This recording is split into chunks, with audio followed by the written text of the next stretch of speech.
Daniel Reynolds. He's the managing editor of Raptors headquarters, HQ. Daniel, I have to thank you for joining us today. How are you feeling this morning?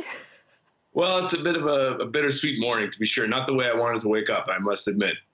Well, if winning the NBA title was the happiest day in history for Raptors fans, is today the saddest day?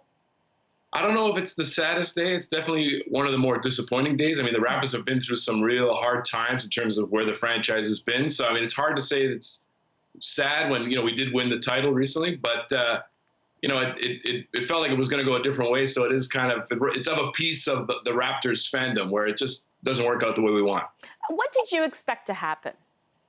I really did think he was going to resign. I thought the opportunity here to potentially win another championship, the team that was around him was good. I think he liked playing here. I think Toronto showed that they really prioritized his health. And I thought the money they could offer and the years they could offer was the most out of any of the teams. I didn't factor in the Los Angeles Clippers making a huge trade to try and make that team more competitive. Now, in order to get Kawhi in the first place, though, the Raptors, Masai Ujiri had to make a pretty bold move to drop DeMar DeRozan in order to get Leonard. So what do you think DeMar DeRozan thinks of all this now? Well, I mean, it's hard to say. I think obviously there were some hurt feelings at the time. I mean, DeRozan definitely didn't shy away from sort of expressing his sadness about being traded from Toronto. He wanted to be here. But I think at this point, I mean, he's happy, I guess, for Toronto getting its title, and obviously, I guess he has to feel a little vindicated that, Kawhi did leave, and that's something he wasn't going to do in the future if he had stayed here. So what exactly happened here? I think in every relationship that breaks up, there's always a question of why. How did things go wrong? How did Toronto lose Kawhi? What about us? Our offer was not enough. Well, I think the way to frame it is not that something went wrong. I just think that all year there was a lot of chatter that Kawhi wanted to go to Los Angeles, to California. That's his hometown, or his home area, his home state, let's say. So I think there was always that desire that he was going to go there. And it's not so much that Toronto messed something up or did something wrong. They just weren't that. So as good as the relationship was between player and team, and obviously it was very fruitful for all involved, there was just something else that he wanted, one little thing more that he wanted to get, and now he's got it. Right, and the Clippers had to pull in Paul Green, it seems, in order to clinch this deal with Leonard.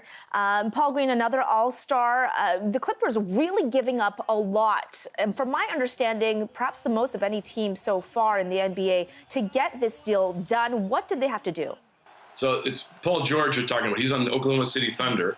And yeah, they basically had to trade, the Clippers had to trade apparently a record-setting number of draft picks. They had to trade the recent Canadian point guard they got, Shai Gilgeous-Alexander, and that's sort of just to get that second star, because that was one of the things that Kawhi Leonard wanted, essentially, for going to either of those teams. If he went to the Lakers, they had stars there, and LeBron James, and Anthony Davis. If he went to the Clippers, they didn't really have anyone to complement him. So the fact that basically he said to the Los Angeles Clippers, get another guy, get Paul George, and I'll sign with you. And so, I mean, it's pretty amazing that they were able to do that, because it felt like as recently as a couple of days ago, it was impossible for them.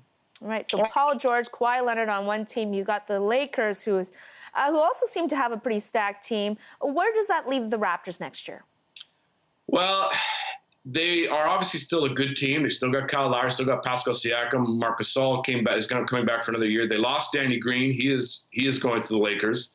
So they're not quite the same team. And obviously when you lose Kawhi, you're not necessarily going to be content for a championship. But Masai Ujiri, the way he assembled this roster, it can still be competitive next season. And they have flexibility to start thinking about how they're going to retool and rebuild for this coming season, the season after that. They have a lot of contracts that can come off the books, a lot of tradable assets. So, I mean, I don't want to put on my general manager's hat right away, but there is still a way to sort of transition out of this sort of championship era to the next era with, Pascal Siakam leading the way, Fred VanVleet, and who knows who else. Okay, we have to leave it there. Daniel Reynolds of Raptors HQ, thank you so much for your time today. Thanks for having me.